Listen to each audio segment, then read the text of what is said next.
दरम्यान 5 डिसेंबरला आझाद मैदानावर नव्या सरकारचा शपथविधी सोहळा पार पडणार आहे। त्यासाठी देखील तयारी देखील सुरू झाली आहे। शपथविधीच्या दिमागदार सोहळ्यासाठी विविध राज्यातील मुख्यमंत्र्यांनाही आमंत्रण देण्यात आलं आहे। या सोहळ्यातही आता एक है तो सेफ हेचा नारा दिसणार आहे। याचं कारण शपथविधी कार्यक्रमात भाजपचे 10,000 कार्यकर्ते एक है तो सेफ है अशा आशयाचा मजकूर असलेले टी-शर्ट परिधान करणार आहेत। यासोबतच शपथविधी सोहळ्यासाठी मराठी संगीतासह विविध सांस्कृतिक कार्यक्रमांचंही आयोजन करण्यात आलंय। या संदर्भात अधिक माहिती देतात आमचे प्रतिनिधी अभिषेक मुठाळ सध्या आपल्या सोबत आहे। अभिषेक, आता अवघे 48 तास राहिलेले आहेत शपथविधी सोहळ्यासाठी आणि कोणकोणत्या व्यक्तींना आता या शपथविधी सोहळ्यासाठी आमंत्रित केले गेलेले आहे?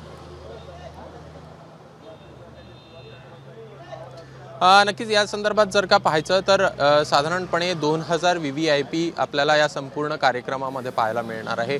एकूणच या शपथविधीमध्ये सेलिब्रिटी असतील, अजय अतुल यांचा एक सांगीतिक कार्यक्रम जो आहे तो इथं देखील पार पडताना आपल्याला पाहायला मिळणार आहे। सोबतच जे मुख्यमंत्री असतील, इतर राज्यातले उपमुख्यमंत्री असतील, केंद्रीय मंत्री असतील, ह्या सगळेच आपल्याला या कार्यक्रमासाठी हजर राहताना आपल्याला पाहायला मिळणार आहे। सोबतच जर का पाहायचं तर साधारणपणे 30 ते 40 हजार ही संख्या असल्याचं बोललं जात आहे। 10,000 जे लोक आहेत ते भाजपचा ज्या नाऱ्यानं भाजपला या निवडणुकीमध्ये मोठं यश मिळवून दिलेलं आहे ते देखील टी-शर्ट परिधान करून एक है तो सेफ है या नाऱ्यासकट आपल्याला या शपथविधी सोहळ्यासाठी दाखल होताना पाहायला मिळेल। ते भाजपचे कार्यकर्ते देखील इथं ते टी-शर्ट घालून परिधान करून आपल्याला पाहायला मिळतील आणि एकूणच जर पाहायचं तर साधारणपणे 40,000 हा अंदाज बोलला जातोय की जे शपथविधीसाठी नागरिक जे आहेत ते उपस्थित राहताना आपल्याला पाहायला मिळेल। नक्कीच अभिषेक, धन्यवाद तू दिलेल्या अधिक माहितीबद्दल।